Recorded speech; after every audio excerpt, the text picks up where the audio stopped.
This booth is for people who matter, not pregnant black bitches like you. Madison Clark, head waitress at Bellissimo, Manhattan's most exclusive Italian restaurant, says it loud. The black woman in booth 12, 7 months pregnant, looks up shocked. Madison grabs the ice water pitcher. "Time to wash the ghetto stink off you, honey." She dumps it over the woman's head. Ice water drenches hair, face, dress. Ice cubes tumble. The woman gasps, protecting her belly. Madison slams it down. "Crawl back to welfare before I have cops drag your black ass out in handcuffs." The door crashes open. 10 men in expensive Italian suits stride in, enforcers for crime families controlling New York. One, stocky, scarred, stares at Madison and says 4 words that drain her face white and make her hands tremble.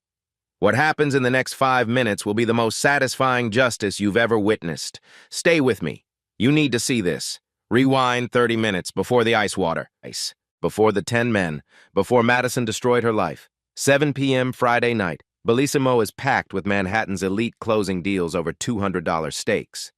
Breonna Taylor walks in, alone, 7 months pregnant, simple cream dress, no designer logos, just a plain gold wedding band. Trevor Wilson, the host, greets her. "Good evening. Reservation?" "Taylor party of 2, 7 p.m., booth 12. Trevor checks his iPad. There it is. B. Taylor, booth 12, the VIP table reserved for people who matter. "Of course, Mrs. Taylor. This way." He leads her through the dining room. Heads turn. Not because they recognize her, because she doesn't look like she belongs here, where entrees cost more than car payments. Trevor seats her at booth 12, the best table in the house. That's when Madison Clark notices. Madison's worked here 4 years. She knows the regulars, the politicians, the CEOs. She knows who belongs. This woman doesn't belong. Madison approaches Trevor at the host stand. Voice low, sharp. "That's the VIP booth. Is she actually on the list?" "Taylor party of 2, 7 p.m. confirmed." Madison glances at Breonna. "Where's her husband?" "Running late. She said to seat her anyway. I'll believe it when he shows up." Ashley Martinez, another waitress, joins them. They both stare at Breonna. Ashley whispers, "Is she supposed to be there?" Madison makes air quotes. "She says she has a reservation, but look at her, cheap dress, no jewelry, taking up our best booth." Meanwhile, Breonna sits quietly, one hand on her belly, checking her phone. It buzzes. Incoming call. Screen shows. Anthony, with a heart emoji. She silences it. Types a quick text. "Take your time. I'm fine." What nobody in that restaurant knows, what they're about to learn the hard way, is that the Taylor family has run certain operations in New York for 3 generations. Anthony's grandfather came from Sicily in 1952. Started with nothing but connections. His father expanded it. Construction companies, dock unions, concrete contracts, and Anthony? He's the head now, youngest boss in family history, most dangerous man in New York. But Breonna doesn't look dangerous. She looks like a pregnant woman waiting for her husband, which is exactly why Madison Clark is about to make the worst decision of her life. 10 minutes from now, she'll wish she'd kept her mouth shut.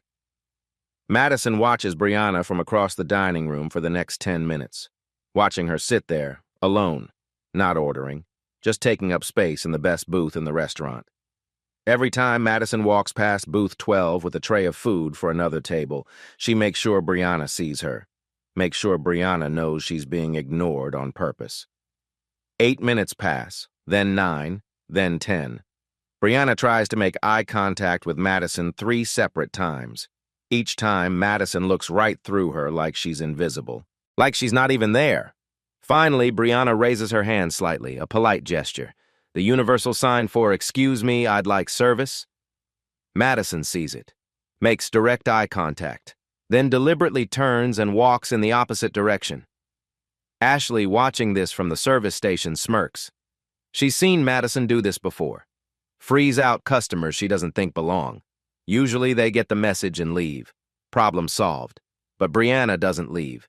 She just sits there, hand on her belly, waiting patiently. Another 5 minutes pass. Now it's been 15 minutes since Breonna sat down. 15 minutes without a menu, without water, without acknowledgement. The couple in the booth next to her, Karen Whitmore and her husband, are on their second round of cocktails. They've noticed. Karen keeps glancing over, then whispering to her husband. Judging, assuming. making up stories about why this pregnant black woman is sitting alone in the VIP booth. Finally, Brianna raises her hand again, higher this time, more visible. Madison can't ignore it anymore without being obvious to the other diners. She sets down the dessert menus she was carrying and walks over to booth 12. No smile, no greeting, just stands there with her arms crossed. Yes, that's it. Just yes. No how can I help you or sorry for the wait, or any of the hospitality training she received when she was hired. Brianna keeps her voice calm and polite. Hi, I'd like to order some water and maybe a caprese salad to start. My husband should be here soon. Madison doesn't write anything down, doesn't even pretend to care. Our kitchen is backed up tonight. Long wait times. Maybe you'd be more comfortable somewhere with faster service. It's not subtle. It's not even polite. It's a direct suggestion for Brianna to leave. Brianna's hand tightens slightly on her belly. She feels it. The shift. The hostility. But she keeps her composure. That's okay. I don't mind waiting. My husband will be here soon and we'll order together. Madison's lips press into a thin line. Sure he will. She says it loud enough for the neighboring tables to hear, loud enough to plant doubt, to make everyone around them question whether this husband actually exists. Karen Whitmore leans toward her husband again. More whispers, more judgment. Madison turns to walk away, but Brianna speaks up. Excuse me, could I at least get some water while I wait? Madison stops, doesn't turn around, just speaks over her shoulder. I'll see what I can do. 20 more minutes pass. No water arrives. Brianna sits there, increasingly uncomfortable as the restaurant buzzes around her. Waiters glide past, serving other tables. Wine bottles opened, plates delivered. Everyone else getting attention except her. She checks her phone again. No new messages from Anthony. She knows he's on his way. He texted earlier saying he'd be there by 7:30.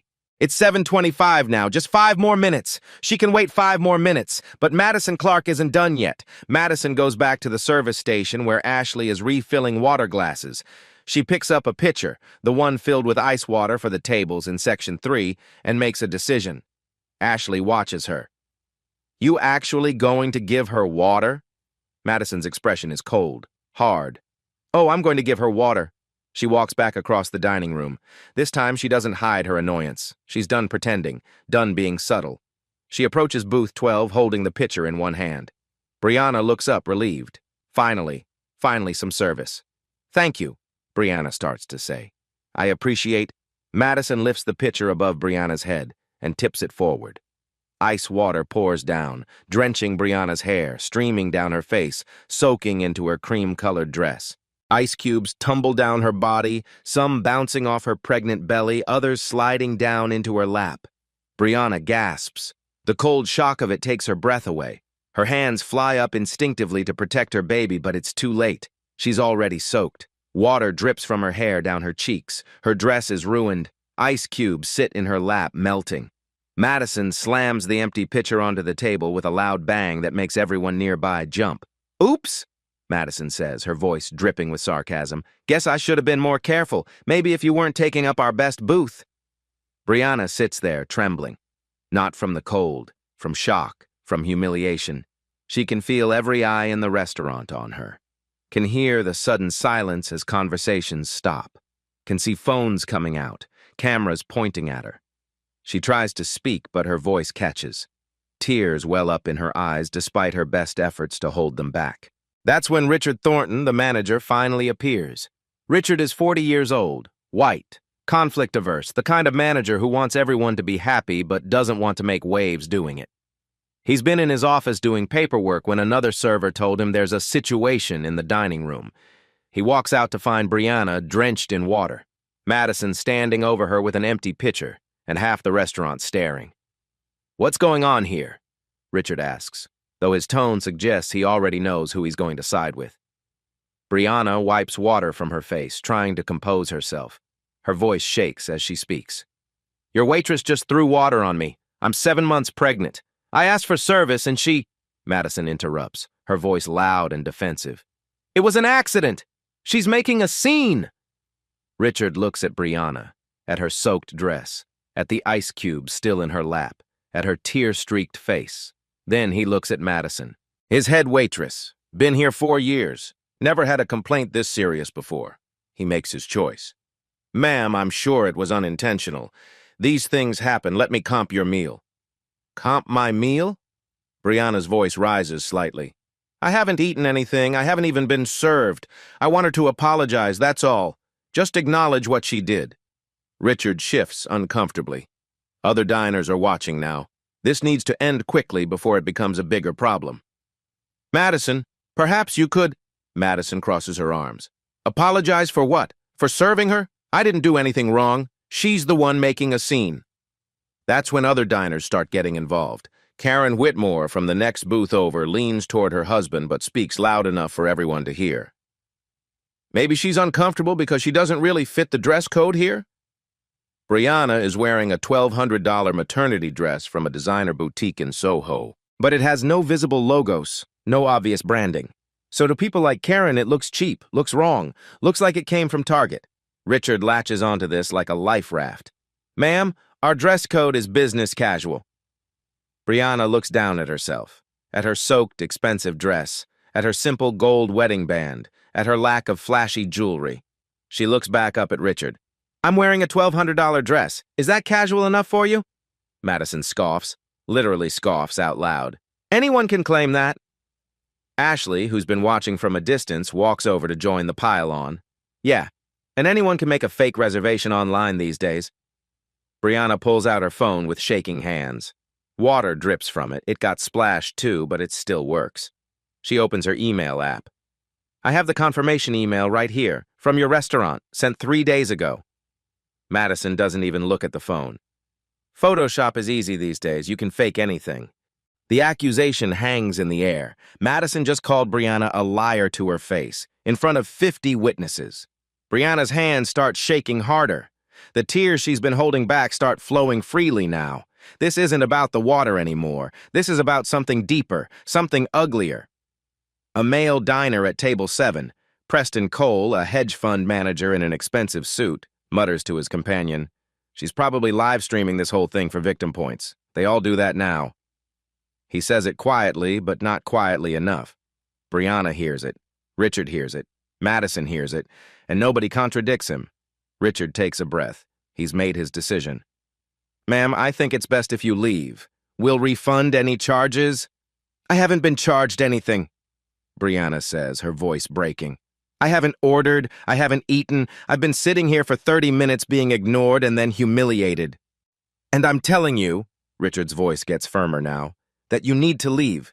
If you refuse, I'll have to call the police and report you for trespassing. The threat of police, that's the nuclear option. The thing they know will work because it always works. Brianna stares at him, at Madison, at all the faces watching her, recording her, judging her. I'm not leaving until my husband arrives, she says quietly. I have a reservation. I have every right to be here. Madison laughs, actually laughs. There is no husband. You're just trying to scam a free meal. Ashley nods in agreement. Right? She's been sitting here alone for half an hour. If he existed, he'd be here by now. More phones come out, more people recording. This is entertainment now. This is content. This is something to post later with a caption like, Drama at Bellissimo tonight, with laughing emojis. But nobody defends Brianna. Nobody stands up and says, hey, this isn't right. Nobody asks if she's okay. They just watch and film and whisper. Linda Hayes, a woman in her 30s who considers herself progressive and liberal, has her phone out recording the whole thing. When Brianna makes eye contact with her, a silent plea for help, Linda looks away. I don't want to get involved, Linda mutters to her date, but she keeps filming. Brianna's composure finally cracks completely. The tears flow freely now. Her hands rest protectively on her belly as water continues dripping from her hair, her face, her ruined dress. I'm 7 months pregnant, she says, her voice barely above a whisper. She threw water on me. Why is no one saying anything? Why are you all just watching? Silence. The loneliest part of injustice isn't the act itself. It's the silence of those who witness it, the complicity of those who could speak but choose not to, the moral cowardice of people who know something is wrong but decide their comfort matters more than someone else's dignity. That's what Brianna is experiencing now. Not just Madison's cruelty, but the collective silence of 50 people who know what they're watching is wrong but won't risk saying it out loud. Richard's voice is cold now, final. Ma'am, I'm giving you 30 seconds to leave voluntarily. After that, I'm calling the police and pressing charges for trespassing and harassment of my staff. Madison crosses her arms, a satisfied smirk on her face. Told you, no husband, no reservation, just another scammer looking for a payout. Brianna stands up slowly. Water drips from her dress onto the leather seat. Ice cubes fall to the floor. She's shaking, from cold, from humiliation, from rage, from heartbreak. She turns to face the dining room. All those faces, all those phones, all that silence. You're all cowards, she says quietly. Every single one of you. Then she turns back to Madison. And you're cruel. Whatever happens next, you earned it. Madison rolls her eyes. And you're delusional, sweetheart. Brianna walks toward the front door, one hand on her belly, the other clutching her wet phone. She's almost at the door when her phone buzzes in her hand. She stops, looks down at the screen. Incoming text from Anthony. 4 words. Outside, don't move. Brianna stops walking, stands completely still, one hand on the door handle, and she waits. Madison, watching from across the room, rolls her eyes and calls out, "Oh, now you're gonna pretend he's real? Nice try." But Brianna doesn't respond, doesn't move, just stands there, water still dripping from her dress, phone in her hand, facing the door. Waiting. 30 seconds pass. The restaurant is dead silent now. Everyone watching this pregnant woman standing by the door like she's waiting for something, or someone. And then, the door swings open. Before we see who walks through that door, let me show you what happened in the 5 minutes before Brianna stood up to leave. The 5 minutes when Richard Thornton and Madison Clark tried everything they could to crush her spirit completely. Go back to when Richard threatened to call the police. Brianna is still sitting in booth 12, drenched in ice water, trembling. Richard is standing over her with his phone in his hand, finger hovering over the keypad. "I'm giving you one more chance to leave voluntarily," Richard says. "Walk out now, or I call 911 and report you for trespassing." Brianna wipes water from her face. Her voice is steady despite the tears. "Call them. I'll explain how your staff assaulted a 7-month pregnant woman." Richard's jaw tightens. "You're trespassing. You have no valid reservation." "I showed you the confirmation email." "That could be anyone's phone," Richard interrupts. "You could have stolen it." The accusation is so absurd that for a moment Brianna just stares at him. Did he really just accuse her of theft on top of everything else? Madison jumps in, sensing an opportunity. "I saw her acting suspicious earlier, looking around like she was planning something." Ashley nods vigorously. "Yeah, I noticed that too. She seemed nervous. They're manufacturing evidence now, creating a narrative. 2 staff members against 1 customer, 2 white women against 1 black woman, 2 people with institutional power against 1 person with none. And it's working." Richard turns to Trevor Wilson, the host who originally seated Brianna. "Trevor, did you actually verify her reservation when she came in?" Trevor hesitates. He's 23 years old, been working here for 6 months. This is just a job to pay rent while he's in grad school. He doesn't want problems, doesn't want to be the guy who contradicts his manager and the head waitress. He knows he seated her, knows he saw the reservation on the iPad, knows her name was right there. B. Taylor, 7 p.m., booth 12, but he also knows which answer will keep him employed. I don't remember seating her," Trevor says quietly, not making eye contact with Brianna. It's a lie, and everyone knows it's a lie, but it's the lie Richard needs. "There you go," Richard says, turning back to Brianna. "No one remembers seating you. No valid reservation. You're trespassing." Brianna looks at Trevor, stares right at him, silently begging him to tell the truth, to be brave, to do the right thing. Trevor looks down at his shoes. The betrayal hits harder than the water did. Brianna turns to the other diners, the 50 people who've been watching this entire scene unfold. Surely someone will speak up. Surely someone saw what really happened. "Did anyone here see what happened?" she asks, her voice breaking. "Did anyone see her throw water on me?" Linda Hayes, the woman who's been recording everything on her phone, quickly puts it away. "I don't want to get involved." But she has over 60 seconds of video on her phone. Clear footage of Madison pouring water on a pregnant woman. Evidence that could end this right now. She keeps it to herself. Preston Cole, the hedge fund manager, shrugs. Look, you're clearly upset. Maybe just leave? Why make this harder than it needs to be? Karen Whitmore shakes her head, speaking to her husband, but loud enough for everyone to hear. This is exactly why we stopped going out. Always some kind of drama. Drama. She called it drama, as if what Brianna is experiencing is somehow her fault, as if she chose this. Brianna stands up, water still dripping from her dress, and addresses the entire room. Her voice is louder now, desperate. I'm 7 months pregnant. She threw water on me. She called me names. Your manager is threatening to have me arrested, and you're all just sitting there, recording, watching. Why won't anyone say anything? The silence that follows is deafening. An older black man sitting at table 7, the only other black person in the restaurant, starts to rise from his seat. His wife immediately puts her hand on his arm, stopping him. Don't, she whispers urgently. Please, not here. He looks at Brianna, then at his wife, then slowly sits back down. He knows. He knows exactly what's happening, has probably experienced it himself 100 times, but he also knows the cost of speaking up in a room full of white people who've already decided what the truth is. So he stays silent, and Brianna is alone. Richard's voice cuts through the silence. Last chance, leave now or I call the police, 30 seconds. He's not bluffing. His finger is already pulling up the phone app. Madison stands beside him, arms crossed, smiling. This is what she wanted. This is the outcome she engineered from the moment she saw Brianna sitting in booth 12. Ashley stands on the other side, backing her up, a united front. Brianna reaches for her phone with shaking hands. It's wet. The screen is cracked from when it hit the table during the water assault, but it still works. She opens her messages, scrolls to Anthony, types with trembling fingers. They're kicking me out, about to call police. I'm leaving. She hits send. Then she stands up. Water pools on the leather seat. Ice cubes roll onto the floor. Her expensive dress is ruined, her dignity shredded, her faith in humanity fractured, but she's not broken. Not yet.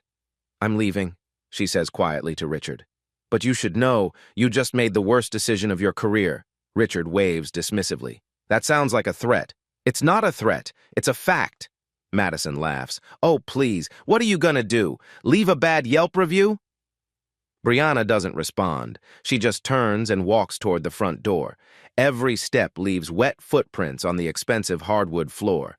Every step is witnessed and recorded by dozens of phones. But still, no one helps. No one offers her a towel. No one apologizes. No one says that was wrong. They just watch her walk away. She reaches the front door and puts her hand on the handle. She's about to push it open, about to walk out into the Manhattan night, drenched and humiliated and alone. That's when her phone buzzes. She looks down. New message from Anthony. Her heart skips. The message says, "Outside, don't move." Brianna stops, completely still.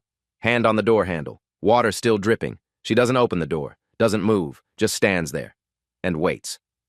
Madison, watching from across the restaurant, calls out mockingly, "What now? Your imaginary husband about to appear?" The other diners laugh. Actual laughter. They think this is funny. Think this pregnant woman standing soaked and trembling by the door is entertainment. Richard starts walking toward her. "Ma'am, if you're not leaving..." That's when the door opens. Not from Brianna pulling it. From someone pushing it from outside. The door swings open hard, fast, with force, and standing in the doorway is someone Madison Clark is about to wish she'd never met.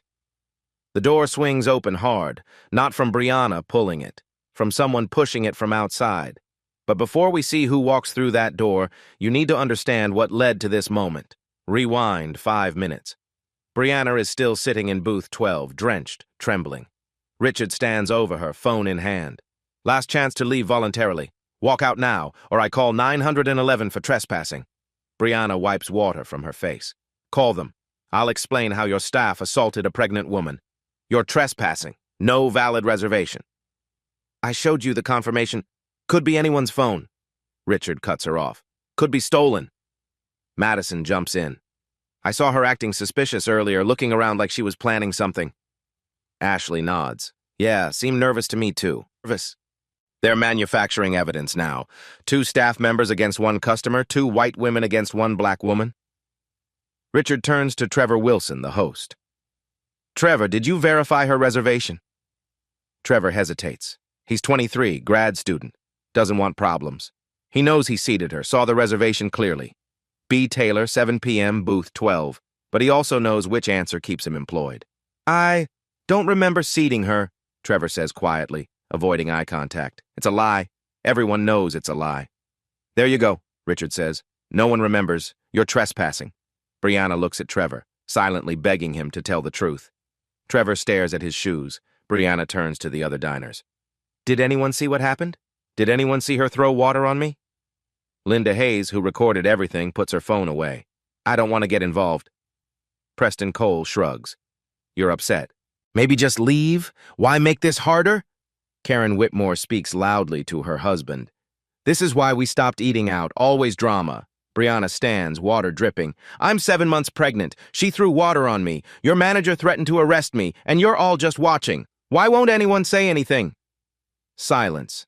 The older black man at table 7 starts to rise. His wife grabs his arm. Don't, please, not here. He sits back down. Richard's voice is final. 30 seconds. Leave or I call police. Madison smiles. Ashley backs her up. Brianna types on her wet, cracked phone. They're kicking me out. About to call police. I'm leaving. She hits send. Water pools on the seat. Ice cubes roll to the floor. Her dress is ruined. Her dignity shredded. I'm leaving, she says. But you just made the worst decision of your career. Richard waves dismissively. That's a threat. It's a fact. Madison laughs. What are you gonna do? Bad Yelp review? Brianna walks toward the door. Wet footprints on expensive hardwood. Phones recording. Nobody helping. She reaches the door. Hand on the handle. Her phone buzzes. Message from Anthony. Outside, don't move. Brianna stops, completely still. Madison calls out mockingly, Your imaginary husband about to appear? The diners laugh. Richard walks toward her. Ma'am, if you're not leaving... The door swings open. Hard, fast, with force. The first thing everyone notices is the silence outside. Manhattan on Friday night is never quiet. Car horns, sirens, people, the constant city hum. But right now, the street is completely silent, like someone hit pause. Then they walk in.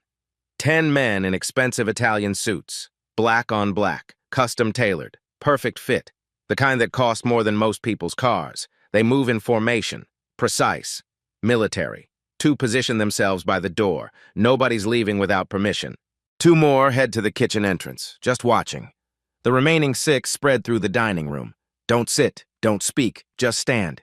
Every conversation dies, every fork stops, every camera lowers. Because these aren't regular people. Everyone can feel it. Something about how they move, how they look at people, how they own the space. These are dangerous men. And leading them is Anthony Taylor. 38, but carries himself older. 6'2", broad shoulders, sharp jaw, dark eyes that miss nothing. Small scar above his left eyebrow. Didn't inherit power, earned it. Charcoal gray suit, $15,000. No tie, top button undone. $40,000 watch. Wedding ring on his left hand. The same ring Brianna wears. Madison, still holding the empty pitcher near booth 12, watches with confusion. Doesn't understand why everyone looks terrified. Richard has gone pale, hands shaking, because Richard knows. Lived in New York long enough to recognize what he's seeing. The suits, the formation, the movement, these aren't customers. Madison whispers to Richard urgently, Who are they? Should I? Vincent Vinny DeLuca steps forward, stocky, scar across his cheek. Eyes lock onto Madison. He doesn't raise his voice. He points one finger at Brianna, standing by the door, drenched, trembling, says 4 words, She's the boss's wife. Dead silence. The kind that happens when everyone realizes they witnessed something terrible and there's no taking it back. Madison's face drains white. All color, all confidence, all smugness, gone. The empty pitcher slips from her shaking hands, crashes to the floor, shatters into pieces. The sound echoes like a gunshot. Madison understands now. The woman she humiliated, threw water on, mocked, tried to have arrested. She's not nobody. She's married to the most dangerous man in New York. Madison's legs nearly give out. She grabs booth 12 to steady herself, hands shaking. Oh my God, she whispers. Oh my God. Ashley backs away, trying to disappear. Karen Whitmore looks faint. Preston Cole deletes his videos frantically. Linda Hayes does the same, erasing evidence, pretending she wasn't complicit. Too late. Anthony Taylor hasn't said a word, just stands there, looking at Brianna, his wife, soaking wet, hair dripping, dress ruined, tears on her face, hands protecting her belly.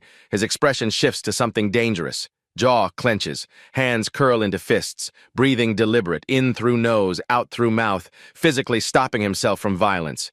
The 10 men tense, waiting, ready. But he doesn't give the order.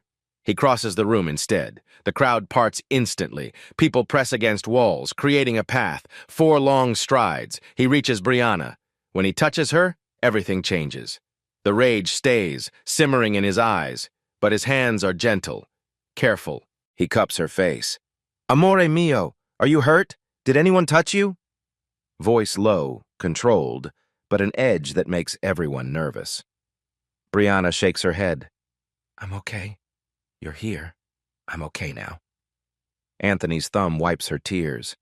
Eyes scan her face, the wet hair, soaked dress, the fear and humiliation still visible. Who did this? Not a question, a promise. Brianna doesn't answer. Anthony's eyes move across the restaurant, reading the room, identifying targets past terrified diners, past Richard looking sick, past Ashley trying to hide, landing on Madison Clark by booth 12, surrounded by broken glass, white as paper, shaking. Anthony just looks at her, studies her, lets her feel what's coming. Then he takes Brianna's hand, gently like she's glass, and leads her to booth 12, to her seat. He removes his suit jacket, drapes it over her shoulders. Warm, smells like his cologne, safe. Then he turns to face the room. Vinny steps beside him, pulls out a tablet, taps it, turns it to show the restaurant, security footage, from Bellissimo's cameras. Madison approaching booth 12, lifting the pitcher, deliberately pouring water on Brianna's head, crystal clear. No ambiguity, no accident. We have cameras on every entrance in this neighborhood, Vinny says, voice carrying. Saw everything tonight, every word, every action. He turns to Madison. You name. Madison's voice cracks. Madison Clark, I'm the head waitress. There was a misunderstanding. Madison Clark, Vinny repeats, tapping his tablet. 28, lives at 332 West 19th Street, apartment 3B, 4 years here. Makes $32,000 plus tips. Parents in Connecticut, 1 sister, no criminal record. Madison goes paler. How do you... We know everything. That's how we stay in business. Anthony hasn't spoken, just stands there, hand on Brianna's shoulder, watching Madison, letting her feel the weight before he speaks. Finally, voice quiet, calm, terrifying. I'm going to ask one time, who threw water on my wife? The way he says my wife makes it clear. This isn't just assault. This is personal. Madison tries backpedaling. Sir, your wife? She didn't say if I'd known. Anthony raises one hand. She stops. You didn't know who she was. That's the problem. You saw a black woman, pregnant, alone, decided she didn't belong, decided she didn't deserve respect. 1 step toward Madison. She steps back. She didn't tell you who she was, didn't drop my name, didn't flash credentials. Know why? Because she shouldn't have to. Every person through that door deserves respect, not because of who they're married to, not because of money, because they're human. Another step. But you didn't see a human, did you, Madison? You saw someone you thought you could disrespect without consequences. He's directly in front of her now. My name is Anthony Taylor. The woman you humiliated is my wife, Brianna Taylor. The name hits like a bomb, gasps. Someone drops a fork, it clatters. People who know understand. The Taylor family, 3 generations, construction, unions, docks, real estate, legitimate businesses, and underneath, things that don't appear on paper. Things people whisper about. Anthony isn't just rich. He's connected, protected, untouchable. And Madison threw water on his pregnant wife. The reckoning has begun. For a long moment, Madison just stands there, frozen. The pieces of the shattered pitcher scattered around her feet like her entire life just broke apart on the floor. Then she starts crying. Real tears, desperate tears. Mr. Taylor, please, I'm so sorry. I didn't know who she was. If I'd known... Anthony cuts her off. That's the problem. You didn't know, and you treated her like trash because of it. I made a mistake. You made a choice. Anthony corrects her coldly. Every word you said, every action you took, those were choices. Madison sinks to her knees, literally begging now. I'll lose everything, my apartment, my job, my whole life, please. And that's when something unexpected happens. Brianna speaks. Anthony. Just his name. Quiet. But he hears it. He turns to look at her. She's still sitting in booth 12, wrapped in his suit jacket, but her tears have stopped. Her hands rest on her belly. And despite everything she's been through tonight, there's something in her eyes that isn't anger. It's something else. Anthony, wait. He walks back to her, crouches down beside the booth so he's at eye level, takes her hand. Amore, you don't have to do this. You don't owe them anything. I know, she says softly, but I want to. She looks past him to Madison, who's still on her knees, mascara running, completely broken. Madison, Brianna says, stand up. Madison slowly gets to her feet, can barely make eye contact. Look at me, Brianna says firmly. Madison looks up, meets her eyes. Why did you do it? Brianna asks. Really, I want the truth. Madison's voice cracks as she speaks. I don't know. You look so confident, so comfortable, like you belong there more than I ever have. And I've worked here for 4 years and I still don't feel like I belong anywhere. Brianna nods slowly. So you made sure I didn't belong either? Yes. Madison whispers. I'm so sorry, that doesn't make it okay. Nothing makes it okay, but yes. Brianna is quiet for a moment. Then she turns to Anthony. I don't want her destroyed, she says clearly. I want her educated. Anthony's jaw tightens. Brianna, I know what you want to do, she says gently, squeezing his hand. And I love you for wanting to protect me. But destroying her won't heal what happened tonight. It'll just create more pain. She looks at Madison again. You're fired. That's not negotiable. You assaulted me. There are consequences. Madison nods, tears streaming. But, Brianna continues, my husband and I will pay for you to take a 6-month intensive course. Diversity training, conflict resolution, understanding implicit bias, all of it. Madison's eyes widen. What? Why would you? Because I don't want you to just lose your job and learn nothing, Brianna says. I want you to understand why what you did was wrong. I want you to be better. Anthony stands up, clearly conflicted, but he trusts his wife. He always has. If you complete the program, he says to Madison, his voice still cold but slightly less sharp, and I mean complete it, full attendance, documented participation, passing grades, I'll write you a letter of recommendation, not for fine dining, but for somewhere you can start over. Madison can barely speak. Thank you. I don't deserve. You don't, Anthony agrees flatly. But my wife believes in second chances, so do it for her, not for you. He turns to Richard. Same offer. Take the training. Prove you learned something. Then maybe someday you'll manage again, but not here, and not for a very long time. Richard nods quickly. Yes, thank you. I will. I promise. And if either of you fails to complete the program, Vinny adds from across the room, or if we hear about either of you discriminating against anyone ever again. He doesn't finish the sentence. He doesn't need to. Anthony turns to address the entire restaurant now, all the diners who watched, who recorded, who stayed silent. And the rest of you, his voice carries across the room, sharp and clear. You sat here and watched my pregnant wife get humiliated. You filmed it, you laughed about it, you made assumptions, and not one of you spoke up. Linda Hayes, who has 60 seconds of video evidence on her phone, suddenly finds her shoes very interesting. You filmed her, Anthony continues, looking directly at Linda. You have evidence of what happened, but you weren't going to share it unless it benefited you, were you? Linda's face burns red. I just didn't want... You didn't want to get involved, Anthony finishes. That's what everyone says. I didn't want to get involved. But your silence? That's involvement. Your silence was a choice. He looks around at all of them. Every person in this room made a choice tonight. To watch, to film, to assume, to stay quiet. Preston Cole, who called Brianna a liar earlier, tries to shrink into his seat. You, Anthony points at him. You accuse my wife of faking this for victim points. You want to repeat that now? Now that you know who she is? Preston's voice is barely audible. No, I was wrong. I'm sorry. You're not sorry you said it, Anthony says coldly. You're sorry I heard it. There's a difference. He addresses the room again. Your meals tonight are comped. All of them. But that's not a reward. That's so you remember this. So every time you think about the free dinner you got, you remember what you watched happen to earn it. Karen Whitmore, who complained about drama, looks like she might cry. And next time you see someone being treated unfairly, Anthony continues, maybe you'll remember tonight. Maybe you'll be the one person who speaks up instead of the 50 who stay silent. The older black man from table 7, the one whose wife stopped him from intervening, finally speaks up. You're right, he says quietly. I should have said something. I'm sorry. Anthony looks at him, nods once. You're free to go. Your meal is on me. Because Anthony understands the calculation that man had to make, the risk assessment, the knowledge that speaking up as a black man in a room full of white people can end very differently than staying quiet.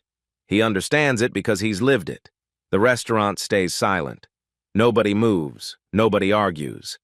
Anthony helps Brianna stand up, keeps his arm around her, protective and gentle. We're leaving, he says to Vinny. Make sure Tony follows through on the donation and the training program. Send someone to audit. Already on it, boss. Anthony leads Brianna toward the door. The 10 men in suits fall into formation around them, creating a protective barrier, making sure nobody gets close. Madison, still standing by the broken pitcher, calls out one more time. Mrs. Taylor, thank you. I'll complete the program, I swear. Brianna pauses, looks back. I hope you do, Madison, I really do. Not for me. For the next person who walks into a restaurant and just wants to be treated like a human being. They walk out. The door closes behind them, and Bellissimo, Manhattan's most exclusive Italian restaurant, sits in complete heavy silence. 3 months later, Madison Clark sits in a classroom at the Manhattan Community Center in Brooklyn. It's Wednesday evening, 7 p.m. The same time she used to start her dinner shift at Bellissimo, but she's not a waitress anymore. She's a student.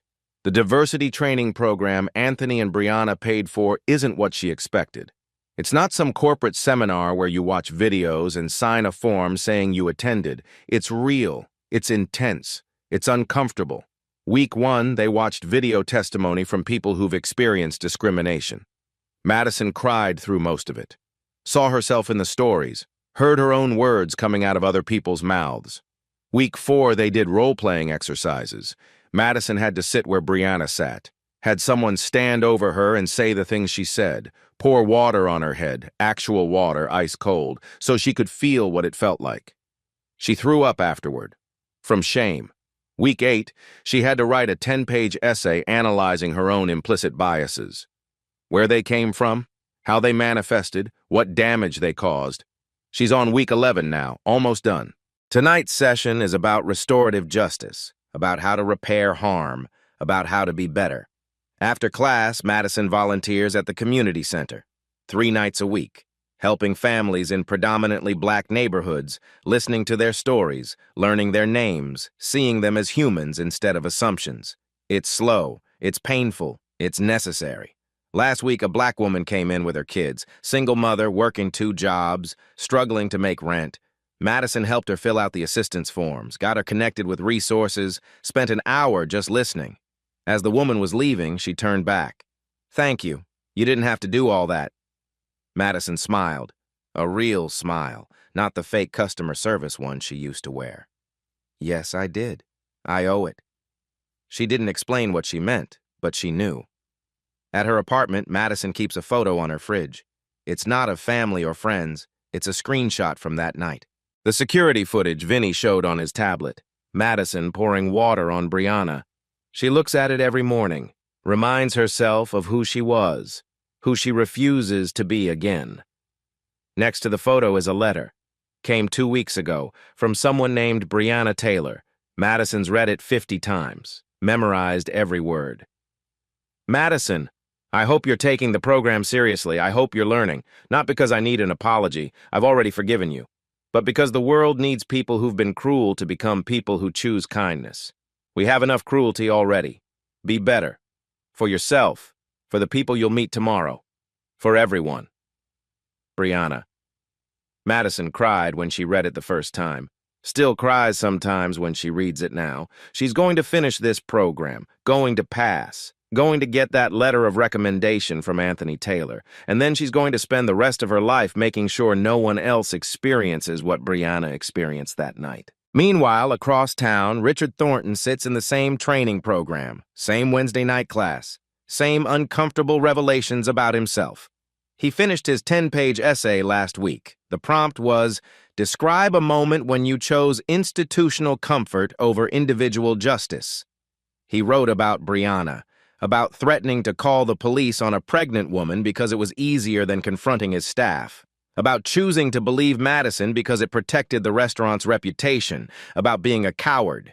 The essay is posted on Medium now, public, searchable, attached to his real name. It's been read 487,000 times. The comments are brutal. Some people call him names. Some people say he should be in jail. Some people say he's only apologizing because he got caught. But some people, a smaller number but meaningful, say things like, thank you for being honest. I've done similar things. I need to do better too. Richard is using the attention, turned his shame into action, started a consulting firm that teaches bystander intervention specifically to restaurant managers and hospitality workers. His first client, Tony Castellano at Bellissimo, required by Anthony Taylor. His second client, a hotel chain in New Jersey that had their own discrimination scandal. He's not making much money yet. Lost his savings when he lost his job, had to downsize his apartment. His kids had to switch to public school. But he's building something real, something that matters. And in a different part of the city, Brianna Taylor sits in a hospital room holding a newborn baby. Dante Michael Taylor, 8 pounds, 4 ounces, born 3 weeks ago, healthy, perfect.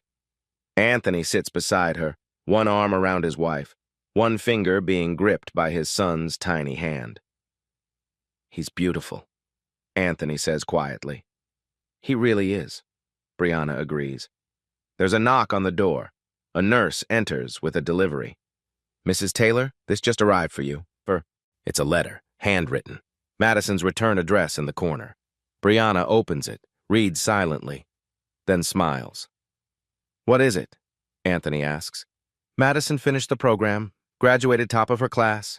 She's working at a community center in Brooklyn now, helping families. Anthony nods. Good. Brianna looks down at Dante, sleeping peacefully in her arms. You know what I want him to learn? Not that the world is always fair, because it's not.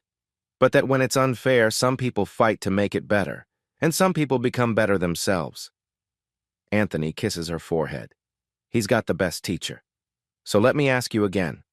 Have you ever watched injustice unfold and done nothing?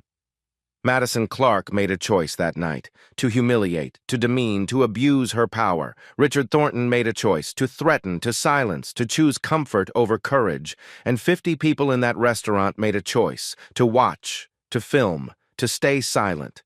But here's the thing about choices. You get to make new ones. Madison chose to learn, to change, to be better. Richard chose accountability, to teach others, to never be a coward again. And Brianna? She chose grace. She chose to offer redemption instead of revenge, because that's what justice really looks like. Not just punishment, transformation. 1 in 3 Americans witness discrimination in public spaces every year. Only 6% speak up. The next time you see someone being dismissed, diminished, or disrespected, be the 6%.